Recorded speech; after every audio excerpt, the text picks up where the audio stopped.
오늘은 추수감사주일입니다. 그런데 이 추수감사주일의 유래를 보면은 농경사회가 기반이 되었던 것이죠.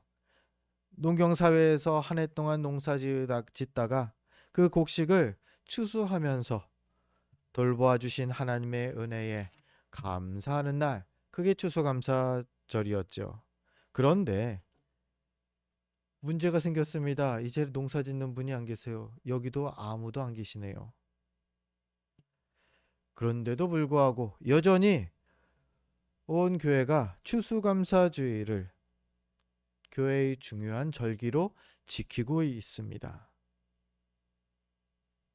그래서 이 추수감사주일에 그 왜 주일을 이 감사주일을 지금도 지킵니까? 그 의미를 우리가 정리할 필요가 있습니다. 추수만 감사하는 것이 아니라 이제는 추수를 감사하는 게 아니라 감사를 추수하는 날, 감사추수절? 이름 바꿔볼까요? 예, 감사를 추수하는 날이 추수감사절이 된 것이죠. 1년 동안 주님께서 나에게, 우리 가정에 베풀어 주셨던 그 감사의 제목들을 다시금 기억하고 감사를 추수하는 겁니다. 어떤 사람들은 그럴 수가 있어요. 별로 감사 제목 생각나는 게 없는데요. 저는 감사할 게 없는데요. 아시다시피요. 내가 깨닫지 못했거나 내가 잊어버린 거지, 하나님께서 나에게 베푸신 은혜가 부족한 사람은 없습니다. 모든 삶 가운데 가득하다라는 겁니다. 오늘 이 저자를 알 수 없는 시편 136편 말씀, 이 말씀은 우리에게 하나님께 감사해야 할 이유가 이러한 것들이 있다라고 우리에게 전합니다. 오늘 말씀을 들으면서 우리의 감사의 제목들을 다시금 기억하고 또 찾는 시간을 갖기를 소망합니다. 먼저 오늘 본문은요, 계속 반복해서 무슨 이에게, 어떤 이에게 감사해라, 하나님이 누구신지, 하나님이 어떤 감사에 우리에게 감사할 일을 행하셨는지를 쭉 26절 동안 계속 열거하고 있지요. 그 가운데에 세 가지를 짚어봅니다. 첫 번째 2절입니다. 하나님이 이런 분이시라고 말합니다. 신들 중에 뛰어난 하나님. 예, 우리 하나님, 우리가 감사해야 할 하나님은요, 신들 중에 뛰어난 하나님이라고 합니다. 세상에는요, 거짓 신들이 너무나 많습니다. 유명한 그러한 거짓 신, 그리스 신화에 많이 나오죠. 참 인간화된 거짓 신들이 많이 나옵니다. 또요, 성경에도 신들에 대한 얘기가 많이 나옵니다. 가나안에 정착한 사람들이, 신들이 있었다. 가나안 사람들이, 가나안의 우상들 유명하죠. 모두 인간이 만든 거짓 신들입니다. 세상에는 이뿐이 아니죠. 참으로 많은 거짓 신들이 존재합니다. 그리고 이런 우상들, 이 거짓 신들의 기원에 대해서 시편 135편 15절은 이렇게 우리에게 설명합니다. 우리 주보를 보면서, 주보에 기재가 안 돼 있나요? 예, 기재가 안 돼 있네요. 시편 135편 15절에는 이렇게 기록되어 있습니다. 열국의 우상은 은금이요 사람의 손으로 만든 것이라. 예, 거짓 신들의 그 기원이 뭐라고요? 사람의 손이다. 사람이 만든 신들이라는 겁니다. 그런데 우리 하나님은 그렇지 않습니다. 우리 하나님은 참 하나님이십니다. 그 능력과 위엄과 존재 등 모든 면에서 진짜 하나님이신 겁니다. 특히 그 존재, 하나님의 존재에 대해서 말이죠. 하나님께서는 모세에게 자신의 존재를 이렇게 설명하셨습니다. 나는 스스로 있는 자다. 사람들에 의해서 만들어진 다른 거짓 신들과는 다르게요, 그 시작이 스스로 존재하셨다라고 성경은 하나님께서는 우리에게 그 존재의 시작을 말씀하십니다. 이해가 되십니까? 안 됩니다. 모든 것에는 그 시작이 있기 마련이거든요. 뭐 물건을 만들더라도 누군가 제작자가 있기 마련이고요. 사람이 존재하기 위해서는 뭐 그 부모가 있어야 되죠. 시작이 있는 게 당연하게 여겨지는 세상입니다. 그런데 하나님은 말씀하십니다. 나는 스스로 있는 자다. 이게 이해가 어렵지만 참 신기하게도요. 과학자들이 오히려 이것을 인정합니다. 세상 만물의 기원을 찾는 과학자들이요. 막 연구를 합니다. 뭐 진화론도 연구하고 막 그렇습니다. 그런데요. 그거를 그 기원을 이것의 원인을 찾고 찾았더니 진화론은 원인이 뭡니까? 우연. 정말 뭐 천만 분, 억만 분의 일에 수십억만 분의 일에 그 가능성 우연이 이 세상을 만들었다. 뭐 단백질이 합성하는 그 가능성도 아주 드문데 그게 만들어졌다. 이게 세상을 만든 원인이다. 우연에서 원인을 그 기원을 찾는데요. 과학자들이 그것을 이제는 수긍하지 않죠. 오히려 그 기원을 쭉 찾아가다 보니까 결국에는 처음 절대자의 존재가 있을 수밖에 없다라는 결론에 도달하는 것입니다. 그래서 이제는 이 절대자의 존재를 인정하는 추세인 것이죠. 그리고 우리는 그 절대자가 삼위일체 하나님이시다 라고 고백하는 것이고요. 예레미야서 10장 10절은 우리 하나님이 진짜 하나님이심을 이렇게 증거합니다. 주보를 보면서 함께 읽습니다. 오직 여호와는 참 하나님이시요 살아계신 하나님이시요 영원한 왕이시라. 그 진노하심에 땅이 진동하며 그 분노하심을 이방이 능히 담하지 못하느니라. 아멘. 우리 하나님은요, 사람의 손으로 만들어져서 사람의 손으로 떠받들여져야지만이 무언가 존재하는 그런 가짜 신이 아니라고 말합니다. 아무 능력도 없는 거짓 신이 아니라는 겁니다. 우리 하나님은 천지 만물을 친히 창조하시고 지금도 살아계셔서 친히 일하시는 참 하나님이신 겁니다. 오늘 2절이 그 말씀을 하는 것이죠. 신들 중에 뛰어난 하나님. 가짜 신들이 아니라 진짜 신인, 진짜 하나님이시라는 겁니다. 그리고 하나님은요, 3절에서 이렇게 또한 하나님을 설명합니다. 주들 중에 뛰어난 주라고요. 우리 그 조선 역사를 보면은 조선시대 왕들이 있었죠. 왕으로서 나라를 다스립니다. 대단한 권력들로 많은 백성들을 거느리는 주인으로 삽니다. 그런데 그 왕으로서 나라를 다스렸던 사람들 가운데에 왕이라는 호칭을 받지 못한 이들이 있죠. 연산군과 광해군. 이들은 분명히 왕으로 즉위를 했습니다. 그리고 일정 기간을 다스렸습니다, 나라를. 그런데 왕이라는 호칭을 못 받았어요. 뭐 그 이유를 잘들 아시겠지만 반정이 일어나서 이 폐위된 왕들은 이 군자를 쓰게 되어 있다 합니다. 왕으로서의 호칭을 못 받았다라는 거예요. 왜 반정이 일어납니까? 폭정을 했으니까요. 그렇게 훌륭한 정치를 못했기 때문에 반란이 일어났던 거죠. 그래서 죽어서도 왕의 호칭을 받지 못합니다. 그런데 반대의 경우도 있어요. 왕도 그냥 왕이 아니라 대왕 호칭을 받았습니다. 우리 세종왕이라는 표현을 안 쓰죠.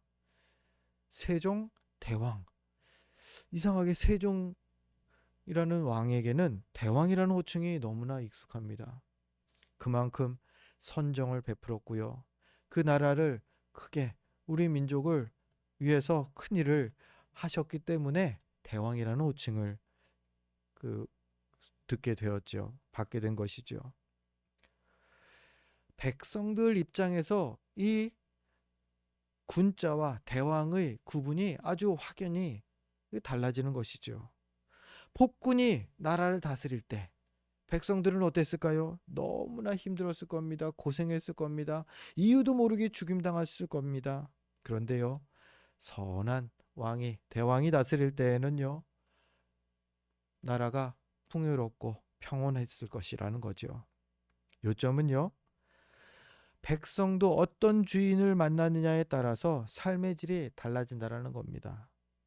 3절에서 주들 중에 뛰어난 주라고 표현하는 거, 우리 하나님께서 선한 주인이시다라는 것을 고백하는 것이죠. 그렇습니다. 우리를 다스리시는 주님은요, 선하신 주님입니다. 요한복음 10장에서 예수님께서 본인을 그렇게 말씀하시죠. 나는 선한 목자라. 예, 선한 목자로서 막 주님께 속한 그 양떼들을 선한 길로 인도하신다라는 겁니다. 쉴 만한 물가로 인도하시고요. 그리고 또한 배부르게 그 풀을 뜯을 수 있는 곳으로 인도하십니다.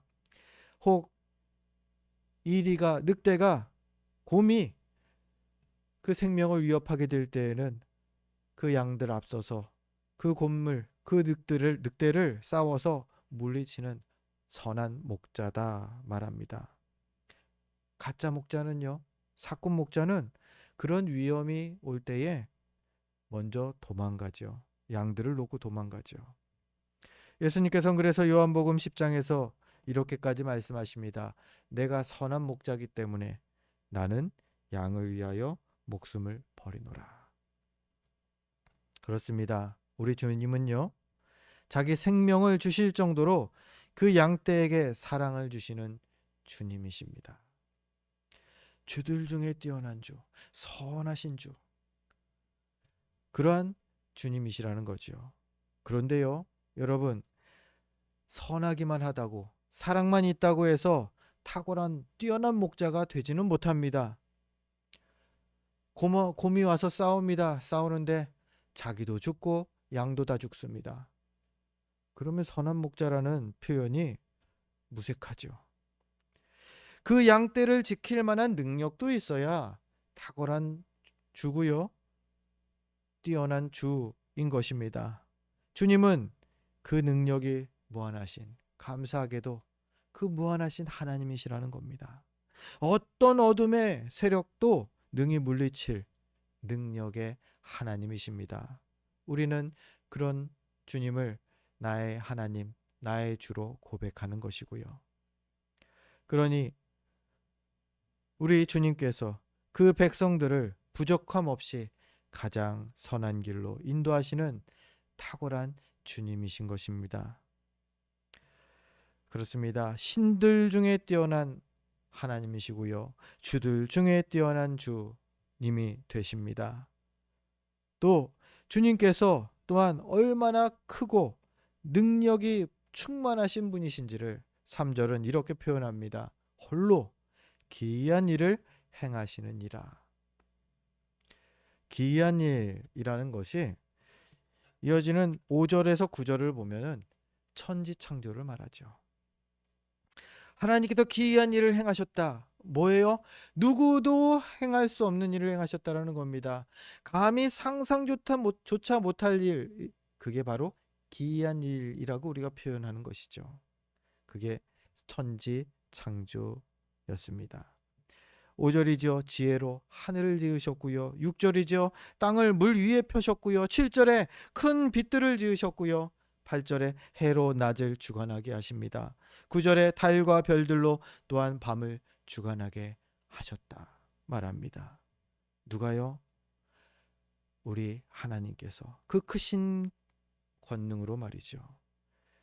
빛, 궁창, 바다, 육지, 나무, 해달, 별, 어족, 공중의 새, 땅의 짐승, 그리고 사람을 모두 창조하셨다. 그것들을 운행하시고 또한 지금도 다스리신다. 그것을 4절에서는 홀로 기이한 일을 행하신 분이시다 고백하는 것이죠. 즉 그 권세와 능력이 무한하신 분이 우리가 믿고 따르는 주님이십니다. 이렇게 우리의 창조주는요, 세상의 신이든 주든 어떤 것과도 비교될 수 없는 크신 권세와 능력으로 그 백성을 선하게 돌보시는 참 하나님이십니다.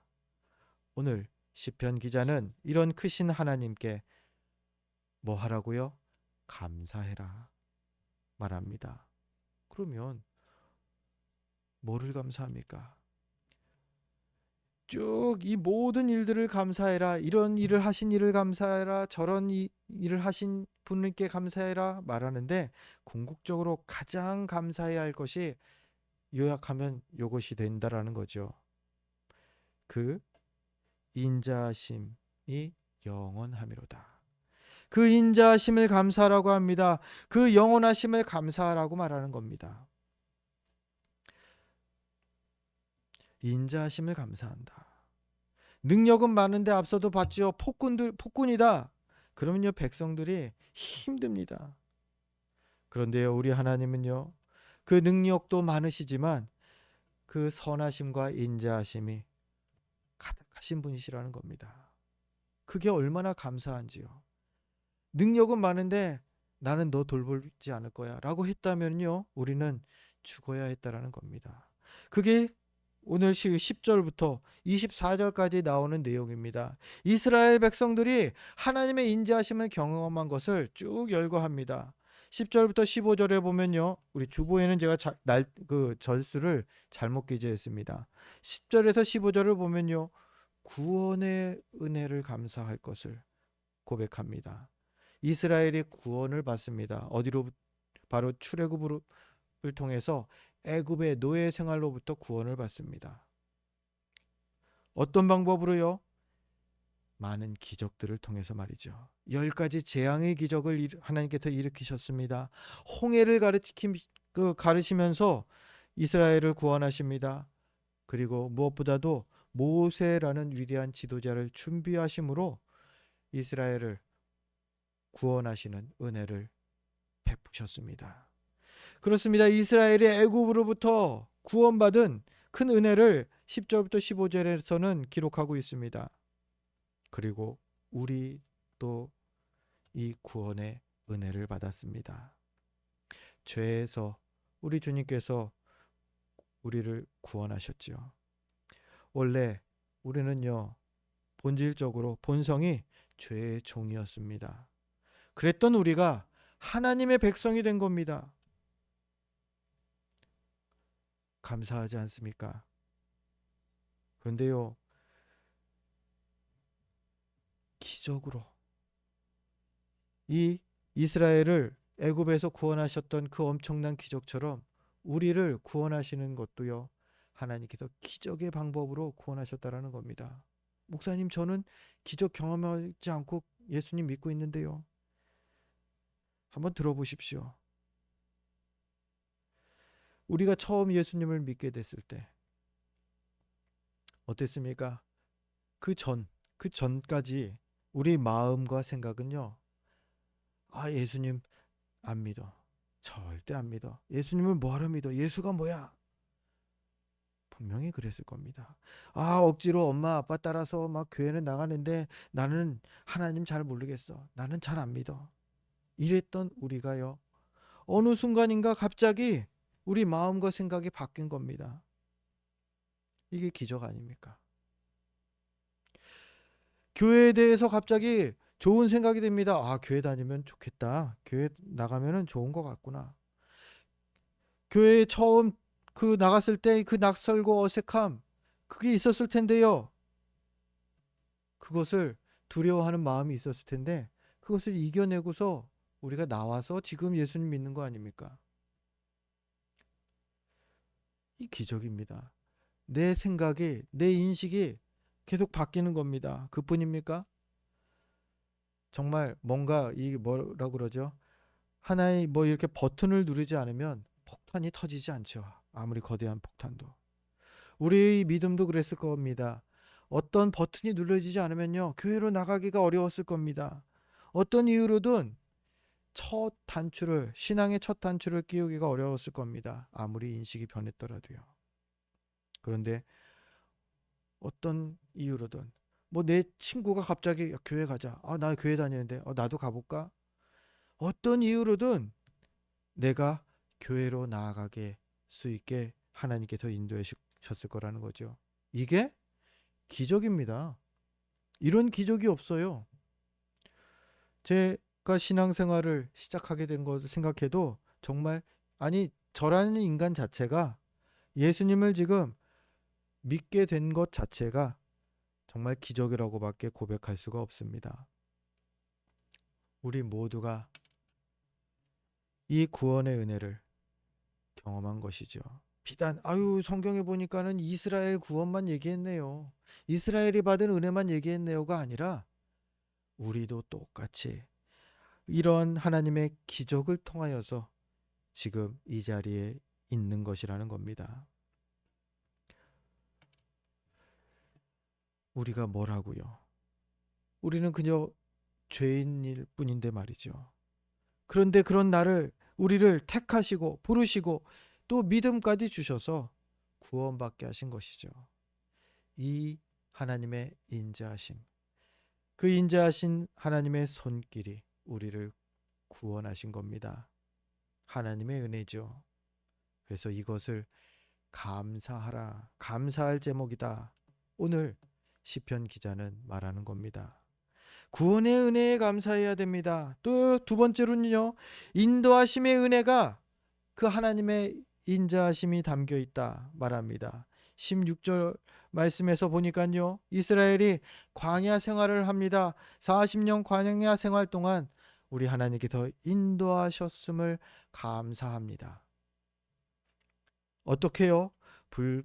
불기둥과 구름기둥으로 인도받았음을, 또 만나와 메추라기를 주셔서 그것을 먹음으로 인도함을 받습니다.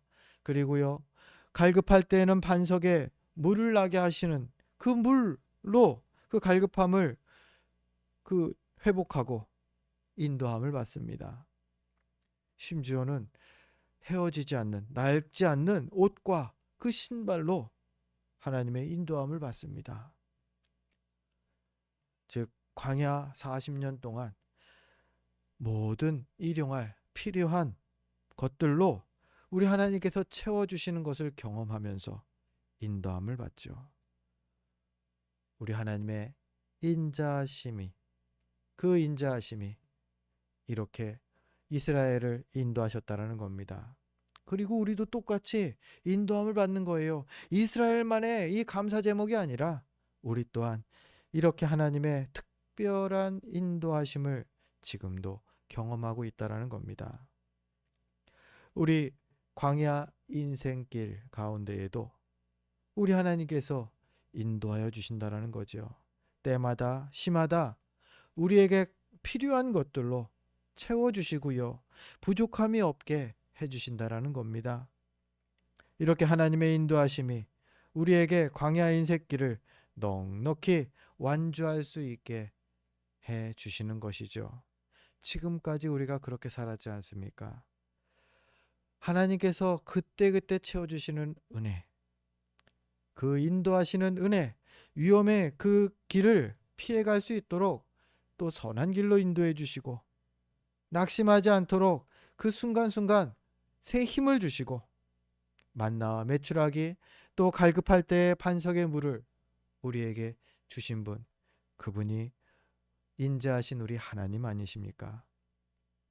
그러니 지금까지 우리를 인도해 주신 은혜에 감사해야 할 것이고요. 또요, 앞으로 우리 인생 가운데 인도해 주실 것에 감사하는 것이죠. 이 감사 제목이 얼마나 풍성합니까? 그리고 17절부터 24절에 보니까요, 또 이러한 은혜를, 그 인자하심을 성경은 시편 기자는 감사합니다. 바로 승리의 약속입니다. 가나안 정복 전쟁에 대해서 회상하면서 감사의 고백을 드리죠. 가나안 정복 전쟁을 승리로 이끌어 주시고 그 약속의 땅을 허락하시사 정착할 수 있게 해주신 하나님께 감사하고 있습니다. 우리가 알다시피 아이성 전쟁 하나를 빼고서요, 가나안 정복 전쟁 여호수아의 군대는 백전백승을 했습니다. 아이성 전투 때 왜 패배했습니까? 이스라엘이 교만하여서 하나님의 도우심을 구하지 않고 싸우러 올라갔기 때문이었죠. 그 외에는 모두 승리합니다. 그리고 결국에는 그 약속의 땅에 이스라엘 민족이 정착하게 됩니다. 약속하신 그 승리를 그들이 누렸음을 감사하며 고백하죠. 우리는 지금 이 믿음의 선한 싸움을 싸우고 있는 중입니다. 이 영적 전투, 우리의 평생에 걸쳐서 싸우고 있는 이 영적 전투에서 우리는 너무나 연약한 존재입니다. 100번 싸우면 100번 질 수밖에 없는 약한 존재지요. 그런데 인자하신 우리 주님께서 이런 우리에게 은혜를 베푸십니다. 승리의 약속을 주시는 겁니다. 전능하신 주님께서 우리를 도우시겠다 약속하셨고요. 이 선한 싸움을 반드시 승리하게 하실 것이다 약속하시는 겁니다. 그래서 우리는요, 이 최후 승리를 믿음으로 미리 감사할 수 있는 것이죠. 가나안 땅을 이스라엘이 취하고 정착했듯이 우리가 장차 약속의 땅에 우리가 가게 될 본향을 기대하며 그 땅에 우리 주님께서 베푸실 은혜를 기억하며 우리가 감사할 수 있는 것이죠. 이 모든 것이 인자하신 우리 하나님께서 우리에게 베푸시는 은혜입니다. 그리고 오늘 본문은 한 가지를 더 말하고 있습니다. 바로 이 인자하심이 영원한 것에 감사해라. 하나님의 은혜가 변함없이 영원할 것이라는 겁니다. 136편 1절부터 26절까지 해서 그 인자하심이 영원함이로다. 이게 몇 번 나옵니까? 26번 나옵니다. 26절의 모든 절 마지막이 그 인자하심이 영원함이로다. 뭡니까? 이것이 정말 분명하다. 하나님이 인자하신 것이 우리의 인생을 인도하심이, 그 인자하심이 항상 분명하고 또 그 인자하심이 잠깐이 아니라 우리의 인생 모든, 아니 우리의 모든 주님 다시 오시는 그날까지 영원할 것이다. 너무나 확실하다라는 것을 반복해서 강조하고 있죠. 그 영원하심.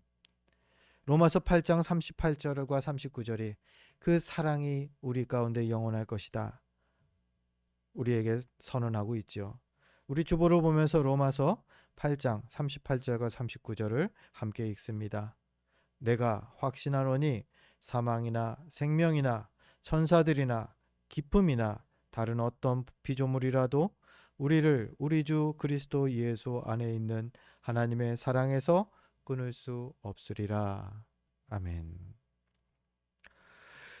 무엇을 말합니까? 하나님과의 우리 사랑이, 하나님과 사랑의 관계가 영원할 것이다 말합니다. 이건 무슨 뜻이냐면요, 나의 잘못 때문에 하나님과의 관계가 끊어질 리가 없다라는 선언입니다. 내가 뭔가를 범죄하여서 무언가 실수하여서 잘못해서 하나님과 관계가 끊어질 리가 없고요. 또요, 두 번째로 하나님 편에서 절대 이 관계를 끊지 않겠다라는 선언인 것이죠. 마치 이거 같아요. 이 손을 잡을 때 이 손과 손이 가장 확실하게 잡는 법은 이 양쪽에서 꽉 잡는 거죠. 양쪽에서. 그러면은 이게 떨어지기가 힘들대요. 한 사람이 놓더라도 한쪽에서 붙잡고 있을 수밖에 없기 때문에 이게 떨어지기가 힘듭니다. 하나님과 우리의 관계가 그렇다라는 거예요. 그리고 감사한 거는 나는 연약해서 자주 잡았다 놨다 잡았다 놨다 해요. 하지만 우리 하나님 편에서의 잡으신 그 손은 절대 놓지 않으시겠다는 거죠. 우리 하나님과의 우리의 관계가 영원할 것임을 성경은 반복해서 우리에게 선언하고 있는 것입니다. 얼마나 그 영원하신 은혜를 감사해야 할지요. 그 인자하심과 영원하심을 우리가 감사할 제목인 것입니다. 말씀을 이제 정리합니다. 오늘은 추수감사주일입니다. 감사를 추수하는 날이라 말씀을 드렸습니다. 올 한 해 선하시고 인자하신 우리 주님의 도우심에 감사의 고백을 올려드리길 바랍니다. 그리고 그 인자하심이 우리의 남은 모든 삶 가운데에도 영원히 우리를 돌보시고 구원에 이르게 하실 것을 믿고 또한 감사드리시기 바랍니다. 이렇게 감사의 고백을 풍성하게 추수하는 우리의 추수감사절이 되기를 주의 이름으로 축원드립니다. 기도하겠습니다.